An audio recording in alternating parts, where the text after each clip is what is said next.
This is the Work Smart Hypnosis podcast, session number 359. Kathleen Shannon on positive value changework. Welcome to the Work Smart Hypnosis podcast with Jason Linett, your professional resource for hypnosis training and outstanding business success. Here's your host, Jason Linett. Now, before I jump into the details of this week's episode, I will let you know this one falls into one of my favorite categories, which is the wonders of social media. There's a lot of people that we know that we're friends with online, but we've never actually had a real conversation. So Kathleen Shannon out of North Carolina definitely fit into that category, as we'd comment on each other's posts, we'd get involved in some of the same conversations, which is where I just reached out one day to say, hey, here's the link, come on the podcast. And what you're about to listen to is genuinely our first real one-to-one conversation, and I honestly couldn't be more happy with how it went. From a background in counseling, and then looking at the abilities to kind of fill in the gaps as to how she can better serve her clients, is where she then went off on the journey of learning hypnosis, learning NLP. And you're going to hear a very creative approach about how she combines the two, how from a conversational method, then going into hypnotic change patterns, as well as just some beautiful insights about a more organic sense of parts work for all sorts of issues, though specifically we talk about it in the context of helping clients with sleep issues. So this is one of my favorite styles of conversation, where you're about to listen to like 2 or 3 hours of stuff in maybe 46 minutes of conversation. So there's a lot to unpack here. There's a lot of really cool real-world examples, as well as some thought-shifting ideas and even historical anecdotes as to where some popular techniques actually came from, and how it is that we can then work with our clients in such a way that we're delivering what they're looking for, but at the same time serving them in the best way possible. This is, of course, episode number 359. I mentioned that, not that you're going to remember that number, but because the show notes, we always make this easy for you. WorkSmartHypnosis.com/359. Plug in those numbers. That's how you find this one. That's where you can find the links to connect with Kathleen. That's where you can find the links to some of the resources that she references along the way. And while you're there too, check out WorkSmartHypnosisLive.com. The theme of the beginning of our conversation is the sort of basis, as most of the conversations I have with people around hypnosis and even communities that are related, that you're reaching that place where you feel as if maybe you have some knowledge, you might have even gone through a training, and yet you're not quite getting the results that you want. You've been given this sort of negative perception, which is a big part of this conversation. You'll hear exactly what we mean by that by listening to this rest of this episode. But there's almost cynical perspective on change.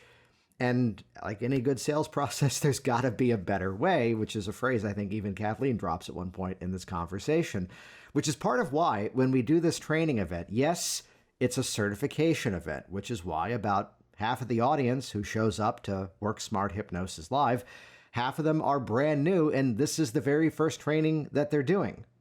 Meanwhile, the other half are people who, let's say it this way politely, on paper may appear to be significantly trained, but again, they're not yet getting the results that they want. Perhaps they're stuck inside of rigid protocols or scripted techniques, and they're looking at how do we work interactively with our clients to exercise what I feel are the 3 most important approaches to hypnosis: confidence, creativity, and flexibility. We just actually started the January class at the time of this podcast episode. However, if you go to WorkSmartHypnosisLive.com, the next one is already filling in seats, and that one kicks off in March of 2020. Though if you're listening after the fact, we've always got another one right around the corner. Check out the details. Watch the video at the top of the page of WorkSmartHypnosisLive.com. And with that, let's jump directly into this week's action-packed conversation. The first time ever mentioning the phrase bunny poop crazy. Stick around for that. Here we go, session number 359. Kathleen Shannon on positive value changework.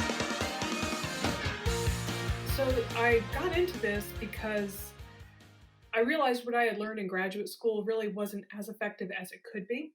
I went to graduate school way back in the late 90s and I graduated in 2000, and hypnosis was never even mentioned. And when I brought up the subject of NLP to a colleague who was actually a real licensed person in the field, they talked about it like, "Oh, I don't know what that is." And so the only thing I had available to me was Tony Robbins at the time. Hmm.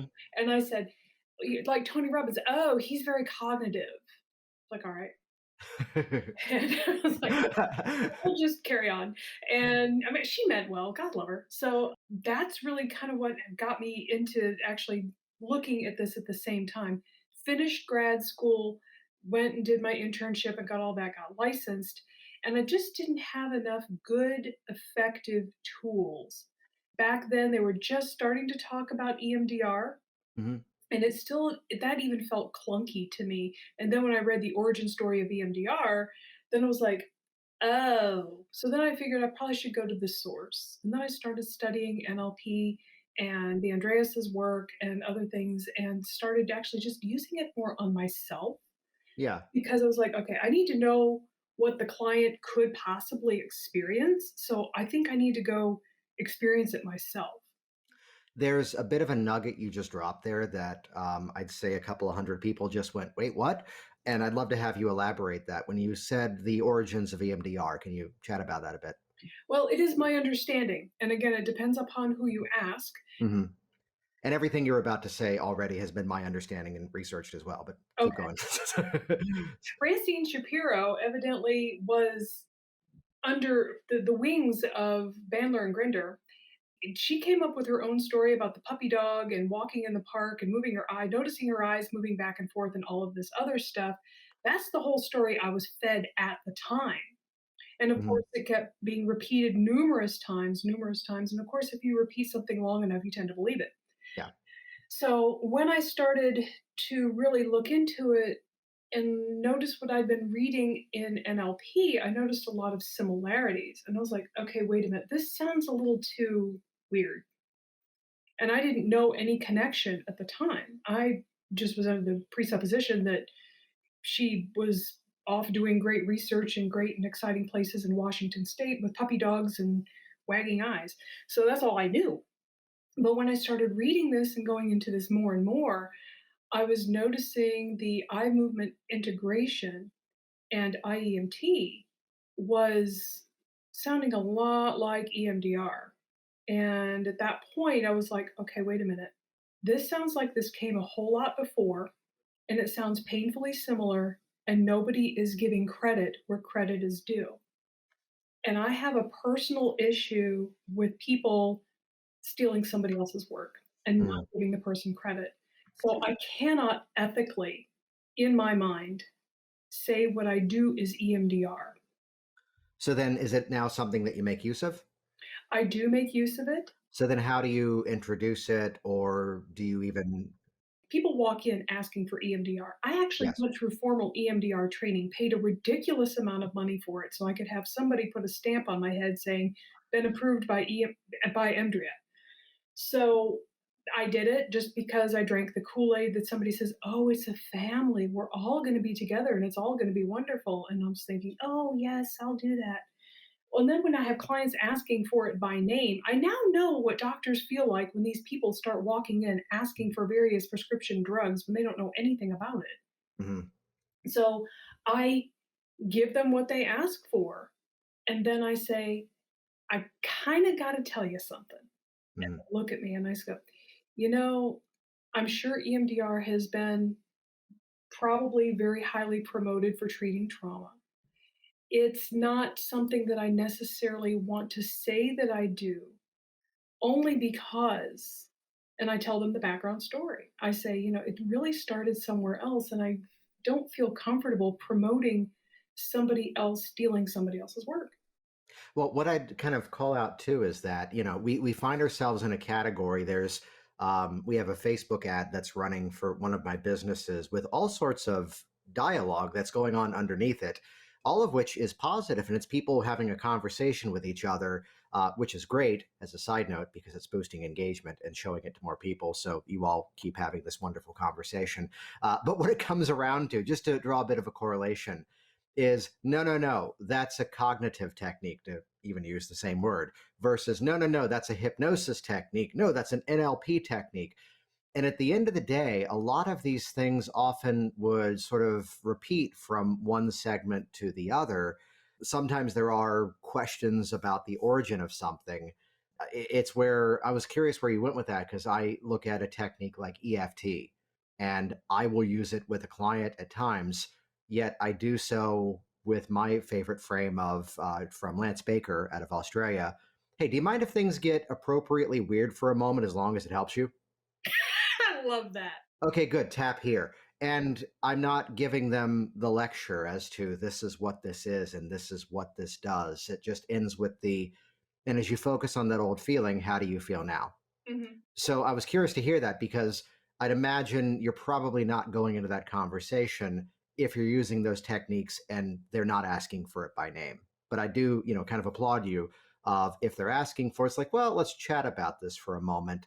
Yet I'm sure you're doing it in a way that's not taking away the power of the method and the results that they can create, right? Exactly, exactly. At the end of the day, if they get the result and they think they got it from EMDR and they want to go see Kathleen for EMDR, that's fine.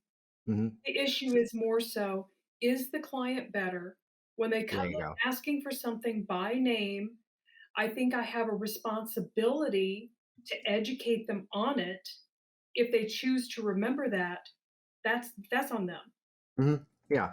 And it's where, from a bigger picture perspective, and understand I got my wrist slapped for this commentary. So let's have some fun here for a moment.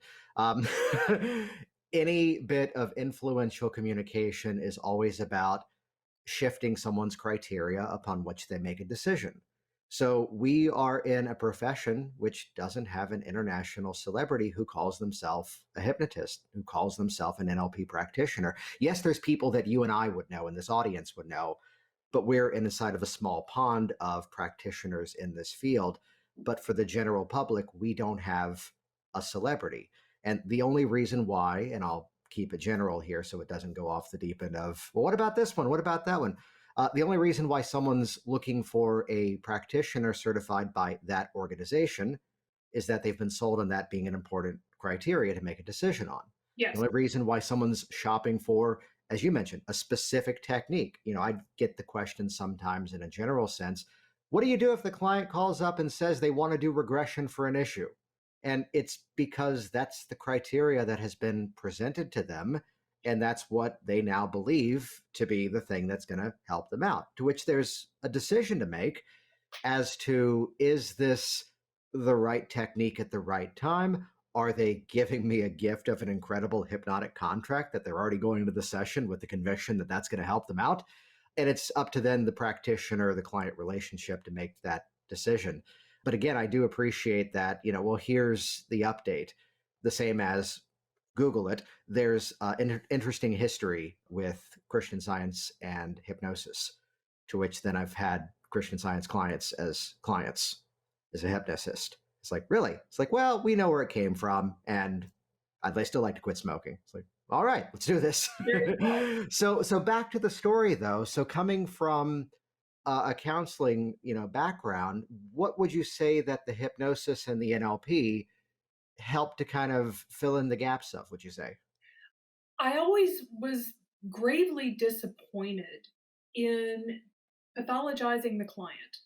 Hmm. It just seemed so disrespectful. It just seemed so condescending. It just was really icky, and I didn't like it. My first job that I had as a licensed person was working in community mental health, and they said, "Thou shalt use solution focused brief therapy." I think I had 2 lectures on it in graduate school, and everybody just said, "Well, you just can't think it better, blah, blah, blah, and this can't be this, and this can't be that," and they just blew it off.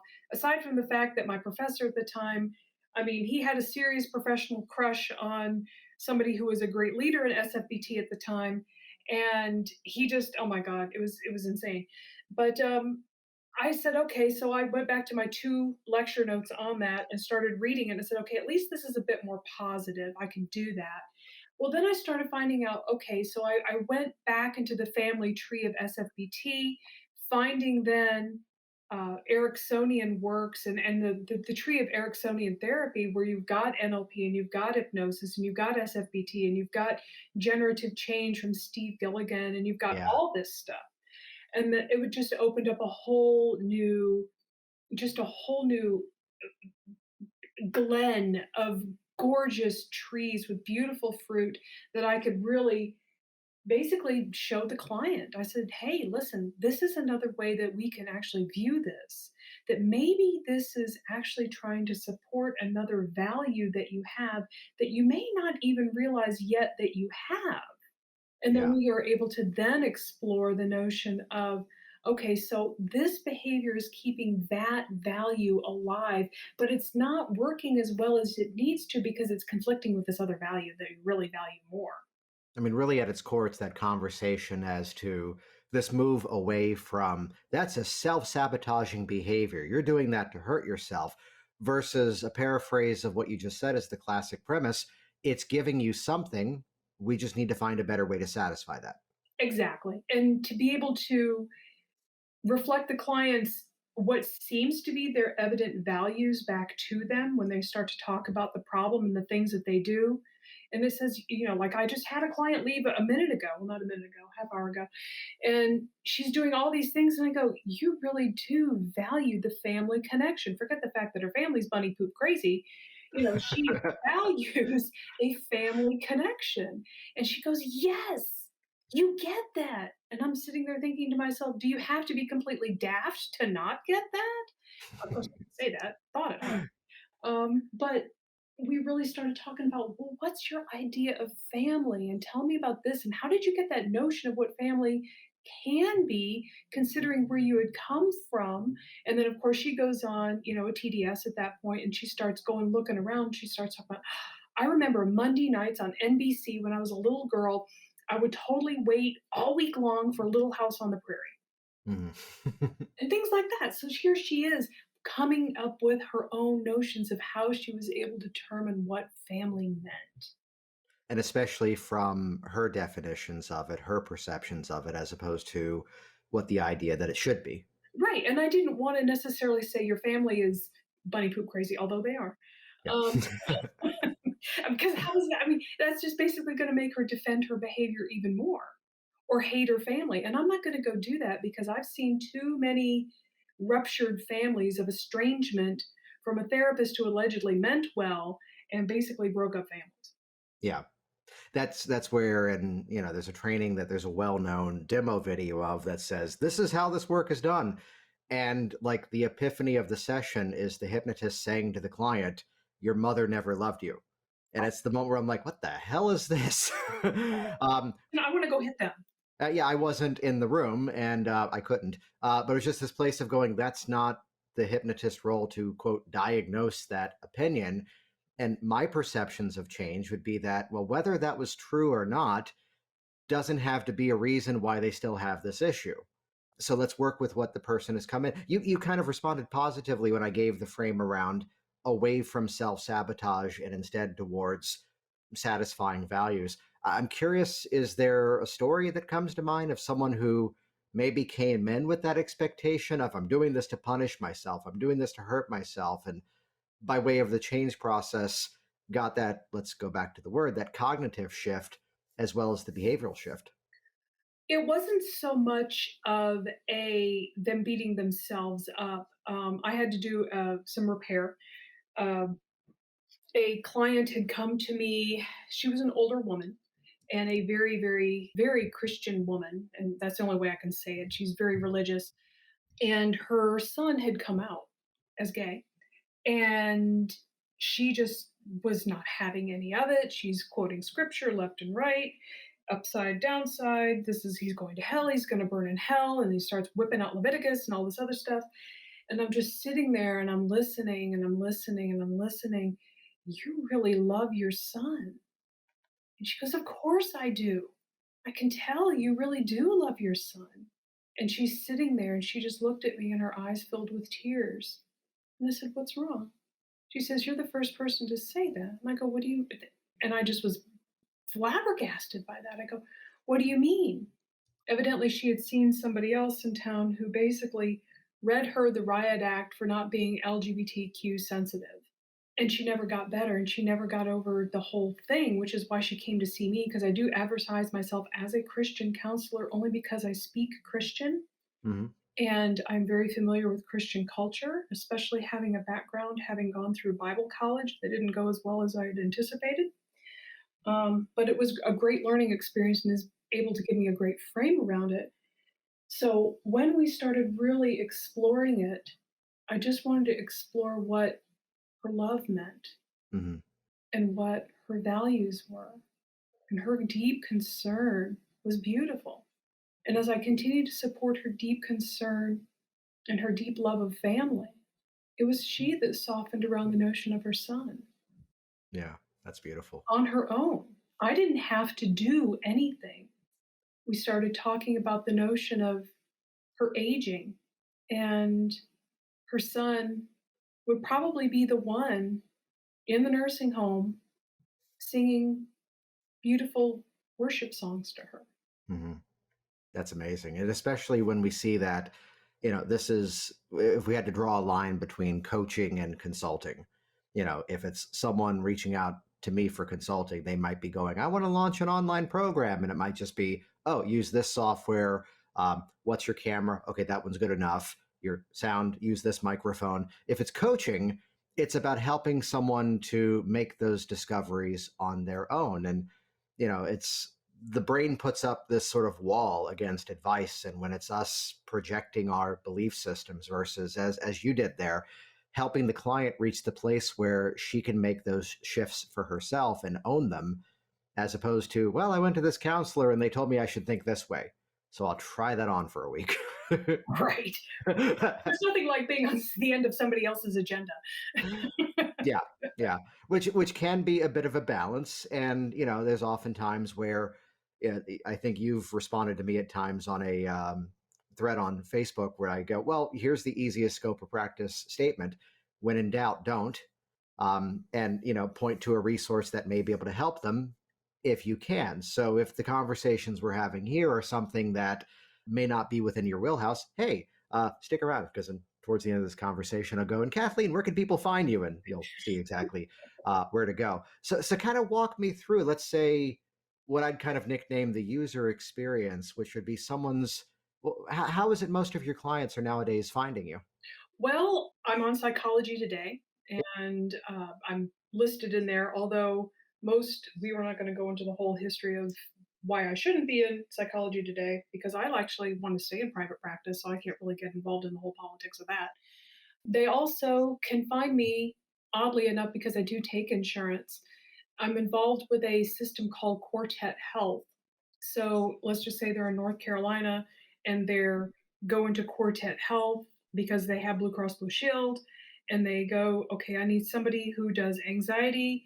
Oh, she does insomnia too. Yes, let's see what we got. And I pop up and they can either self refer or physicians' offices often refer to me as well. Mhm. Yeah. So then from that route, now they're reaching out to you. What are some of the issues you tend to work the most with? Tons of anxiety, tons of sleep issues. I Yeah. specialize in treating sleep.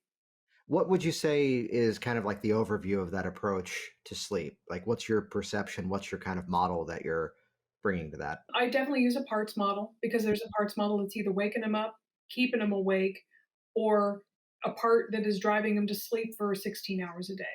That right there is huge. That, we've got to get specific. The equivalent of, like, I do a lot of work with public speaking, and it's got to begin with the question of, is it the anxiety leading up to the presentation?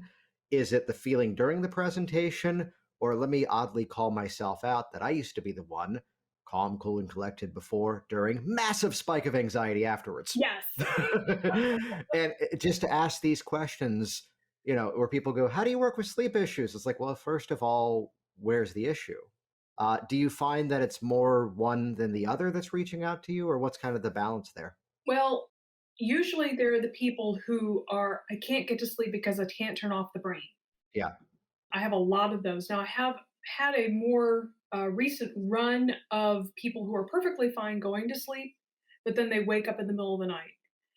Mm. Again, I have to do a screening because they are people of a certain age, much like me, about health issues. Do you have any, health issues that are going on, particularly if you're female? Menopause will be an unpleasant experience for most of us, causing sleep issues because you're drowning and other such things. So I have to really go in and address that as well. But primarily when they go in, they say, "Oh, you work with sleep. Fantastic. I can't get to sleep." Okay. I can't stay asleep. Or I don't get a good sleep, or I sleep too much. I start off with where it is. Right. Yeah. And then and I work on a more somatic basis. Now, when you say that, what do you mean specifically? Like I say, okay, so okay, so the client I just had a few minutes ago, half hour ago. I can't get to sleep. You can't get to sleep. Tell me about that. And so we're going into the story, and she's kind of getting lost in her own story, hypnotizing herself, which is useful. And she is sad. Did everyone catch that? That's like one of the biggest takeaways of this conversation so far. She's telling her story, hypnotizing herself into it. Yeah, sorry, you were saying. Yeah. All squirrels. So she's hypnotizing herself, which is wonderfully useful. And I go, okay, so this feeling, where does it start? And she's telling me, and I just kind of go with her, and I touch it, make sure that the feeling knows that you're there. Put your hand where it is, and she's putting her hand on her gut. And Mm, then we're talking, and I just basically have her talk to the part, yeah. and just from a somatic point of view, talk to the part as though it is another being, another entity. If it's too uncomfortable, maybe what would happen if you were to take that part out of your body to make it more comfortable to engage in a dialogue with that part? There's one element inside of that that I know often pops up, let's say in an intro training, which would be how do you get your client actually communicating in that moment? Though I imagine this is already happening in a bit more, correct me, conversational approach as opposed to close your eyes, 5, 4, 3, 2, 1, or how is that moment coming to Conversational, pass? straight up conversational. Yeah, which then hypnotic elements are emerging from that conversation. Yes. Exactly, exactly. And I utilize a lot of the Andreas's work with core transformation and wholeness work, and the transforming yourself model. Yeah. So then working with that in terms of talking to that specific part, Mhm. what are some of those insights that would you say often pop up there? Safety is a big Yeah. one, obviously. Sort of, there was a theme of safety for a long time, and then there was a theme of respect. Like, I'm not getting respected. And you really want respect. That part really wants respect. And we just talk about that. And the more I started to really explore this more, I'm believing that any good relationship is going to have safety and respect as its base. You mentioned that it shifted. And that's something that I've noticed over time too, that there's almost like this cultural impact on a session. I'd give a quick example here of from like 2007 until like 2013, nearly all of my stop smoking clients were the story of it costs so much money. And yes, health always popped up, yet the impulse as to at the question as to why'd you call me today? And it was the expense of it. 2013 up until 2017, the conversation kind of shifted around to the health being more predominant. But the interesting thing is, even in the midst of a global respiratory pandemic, 2017 up until now, everyone I talk to is, you know what, it's just kind of overstayed its welcome. I'm not even really enjoying it anymore, which right there is a statement that tells you don't bother with aversion because they're already doing that to themselves. It's just here, it's become this chore. What used to be the one cigarette is now an extra 15 minutes of taking the break, washing my hands, getting clean. Just enough is enough. You mentioned this transition, whether it was safety to what was the other one? Respect. Yeah. Any thoughts on how that kind of came to pass? Well, sometimes when they started talking and we started figuring out the part, then we realized we had more than one part.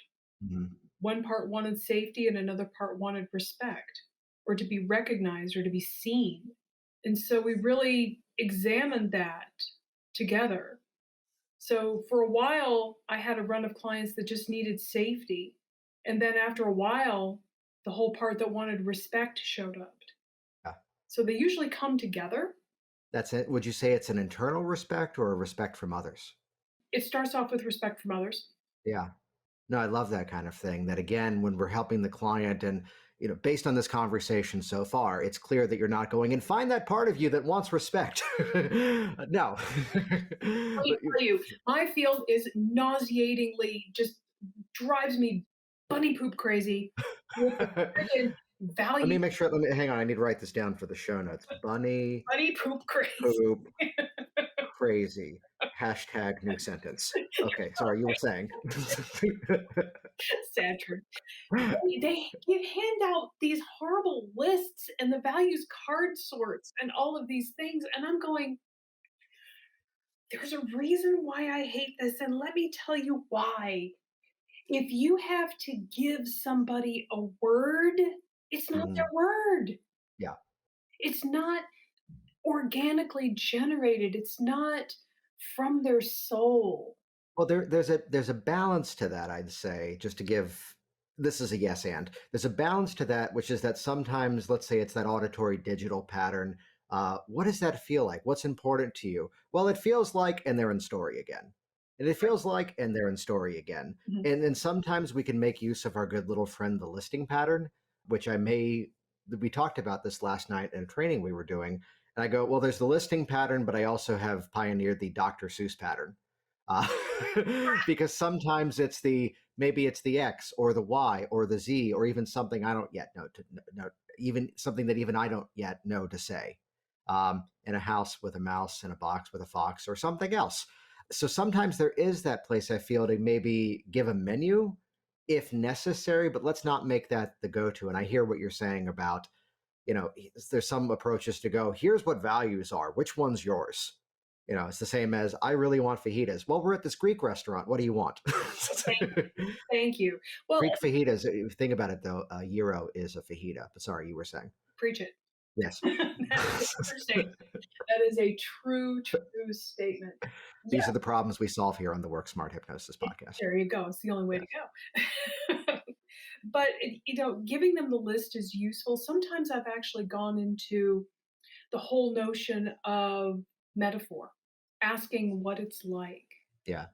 That's often very useful. In fact, I've even noticed even more recently in my trauma work that asking that question, I don't even have to ask it 90% of the time because I've noticed that metaphor is the language of trauma.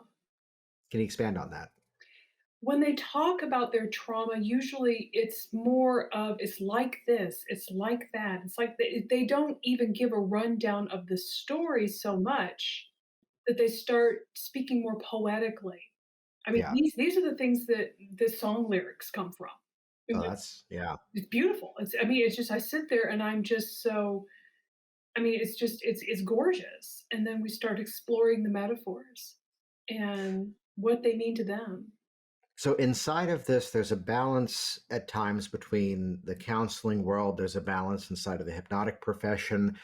I'd kind of, drop the reference that, it's often a bit more from, and let me give the disclaimer that yes, one of the things I do is in the shape of the big promise one session. There is an offer to come back if there's need for additional assistance. Yet I'd be the first to say, well, it's offered as a one session, but anyone who's a hypnotist looking at it from the outside sees the amount of content the person is getting, sees the amount of education that's happening.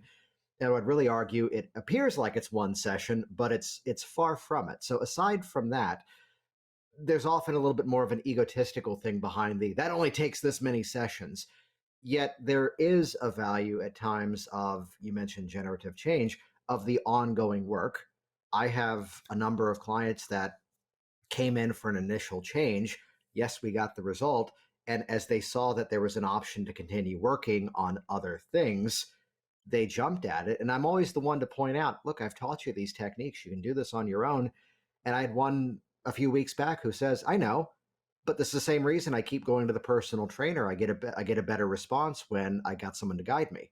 Nice. And it's easy for me to keep connecting with you, and it's still benefiting me. It's like, all right, and just we have this agreement that specific day, the first of the month, that's his at that time. And just, we check in, and most often he books it and I don't bill him if he doesn't use it. What's kind of what I'm getting at is the question as to what's kind of the length of time that you'd say you're often working with people. It depends. I hate to say that. That sounds Yeah. like such a wussy answer, and it's true. So here's the thing. I've got a client coming in, and he or she, they bring in an issue, and first off, I have to just make sure that we're in rapport and never assume that I have rapport ever, Mhm. ever, ever, ever. I don't care if I've been seeing the person for 6 months. Just you can't do that. Oh, I love that. It, wait a minute. Okay, metaphor for a moment.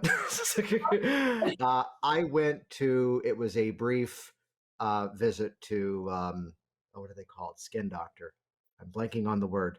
Dermatologist. Dermatology. Yes, I had a quick outpatient thing. Dermatologist, nothing to be worried about. But there's a big sign in one of the treatment rooms. Please do not bring children under 14 into this room. And just everything of knowledge of communication, I just look at the doctor and go, what happened? Right? So I have to go off of that for a moment. Never assume you still have rapport. Kathleen, what happened? True story.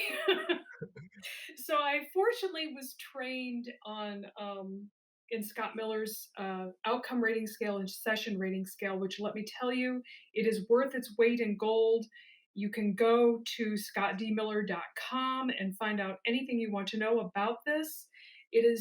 There are two questionnaires. You start the session with what's called the outcome rating scale. This says, how has your week been in 4 different domains? And then there is the other questions.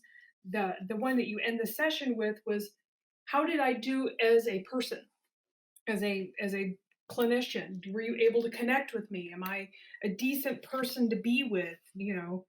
Did I say something wrong? Because, you know, I am in Asheville and there are people who just kind of like to be offended because it's a badge of morality or something. I don't know. Anyway, so I Well, just, you find that everywhere, but yes. well, yeah, it's a fighting truth. So I go ahead and we have our session. It's all great and wonderful, and I give her the session rating scale, and usually if things are usually like a 8, 9, and above, you're fine. Well, mine were, but then there was a one that um the question is like I felt respected by my therapist. It was basically what it boils down to, and she marked me lower on that one, Hmm. and I'm like, okay. And I said, so Sandy or whatever her name was, I can't even remember now. You marked me lower on this one. What I do? What happened? She goes, no, no, no, let me change it. I said, no, no, no, you've already told me. Now I got to know. I have to be able Right. to fix this. Clearly, I've done something horrible. And she goes, well, you kind of gave me this really judgmental look. And I go, oh. And I'm like making faces at her, and she's making faces at me, laughing or trying not to laugh because I'm trying to figure out what face I could have given her that would have been this really judgmental look. And I couldn't really figure it out. I said, well, okay, now I'll just take that into consideration. And then I just evidently, what I now have termed invoked the left eyebrow. And she goes, Nice. that. And I go, what? And she goes, that thing on your face, that thing with your eyebrow, the thing with my eyebrow. What thing? Your left eyebrow just went up, and that was the only thing that went up. And she goes, and I try to do it on command, and it's not really working well. Yeah. So I finally get there. She goes, that. I go, that. And so I'm holding my face so I can actually remember what it feels like because I can't see. And she goes up and get the copay, all this stuff. So I go in the bathroom, wash my hands, and I go do it in the mirror, and I'm going, holy crow, that's horrible. Dear God. That is horrible. I can't believe I did that. Oh my God.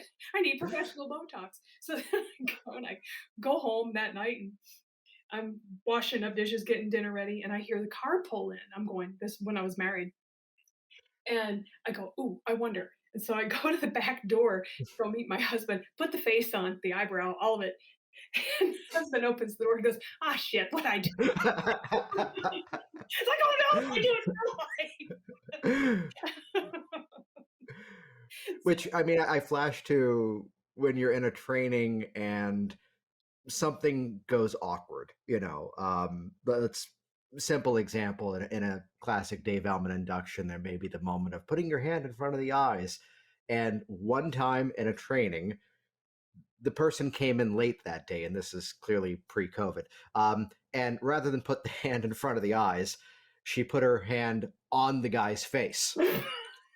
And he backs off and like doesn't hit, but kind of swats the hand away because it was freaking weird. And the way to kind of swoop in and keep the peace in the event was to go, well, the benefit was because that happened here, you'll never do that with a real person, will you? Nice frame. Good job. Yeah. And she goes, oh, good. And he goes, oh, me neither. I'm like, thank you. And didn't become the moment like some trainings where you have to go, let's never put those two people together again. They both laughed at it. We all moved on. And sometimes it's those littlest of things. I have to ask, is there something you've done to address that? Professional Botox is expensive. Okay. No, I haven't done that. I don't do professional Botox. I'm flashing to, again, another moment of we almost, for like 6 months, there was a period of time where it would have made sense for our daughter when she was like 9 months old to maybe go into a daycare like 3 days a week. And we went to this one that the front of our neighborhood couldn't have been more convenient. And the place had to have been wonderful. The people there must have been outstanding. The reviews were through the roof as everyone loved it. But as we walked in, there was this like 8-month-old little baby. She's sitting upright with the biggest frown on her face. Ooh. And the people who work there go, no, that's just her face. And this has become a theme in our relationship ever since. It's like, there's this going on. That's just her face. No, but keeping this going then about, I love that nuance. And I looked at that website you mentioned there, scottdmiller.com. I'm really curious to see that because I don't feel we get enough feedback. Yes, we often want to get the positive review. Yes, we want to get the feedback, but sometimes the littlest of things that we can improve upon can be massive. Yes. And inform us what we can change moving onward. But that's a huge point that rapport is a process. It's not a thing that once we've achieved it, it's always there. Not a one and done. Not a one and done. And it's even a different quality of rapport on if it's a matter of different issues. So somehow, what was it, 18 minutes ago, we were talking about length of process. Are there people that you'll see on that shorter span, or the majority more of an ongoing? How does someone graduate with you? How does someone graduate? Well, they usually come in, they go, you know what, I'm actually feeling better. This is actually, I'm in a better spot now. And I can tell they walk in and they just really are seemingly more at peace. And they just seem like they're going to be okay. I used to be back in before I got into the whole hypnosis NLP business and other more positive approaches. I was a stickler on homework. They had to do homework and they had to turn it in and grading and all this other stuff. Well, how do you know they're invested in the process and blah blah blah blah blah, that thing. I don't give homework anymore. They don't want to do it. I'm like, you know what, your only homework is to just notice how you would have responded before. Nice. That's your only homework, is notice the changes and notice how you would have responded before and how you're not doing it now. Yeah. And the reason I do that is because I want to block a sort of a pattern that people have of, I still have that problem, I still have that problem, where they're going to still naturally look for the problem, where I direct them, or suggest rather, I guess, I don't know, that the only quote unquote homework that I would really think that needs to happen here is just notice how you had responded before and how things are different now. I really like that. That's, got a beautiful embedded command that's inside of it, or just, sort of an indirect suggestion really as to, notice that how you would have responded before, which is implying that they're going to be responding differently. I had to cheat off my own website back on episode number 320. It was an episode called Follow Up Success with Stop Smoking Hypnosis, which is going to be applied to everything, just to kind of piggyback off the same strategy. I will have the ability, the same way that you see me go off on the tangent randomly on a live stream on Facebook and talk about how Spaceballs is a better movie than Star Wars because he pulled it off in one movie and not nine. Uh, I will be prone to those kind of tangents with a client, but by intentionally talking about other people's success who we've worked with. And the whole intention is, you know what, I want you to notice those littlest of things that are different. And the more quirky, the better. The fact that as the person was losing the weight, they could feel their fingertips around their leg as they're washing their leg, and they've never had that experience as an adult. The moment where the woman noticed her bird wasn't coughing anymore and they were convinced the bird was sick, but no, the bird was just mimicking her cough. Oh, that's brilliant. I see a lot of stop smoking people, and the beautiful thing about them is they are painfully direct with their communication sometimes. So the fact that the morning bowel movement is going better, I've heard it all. You can't embarrass me.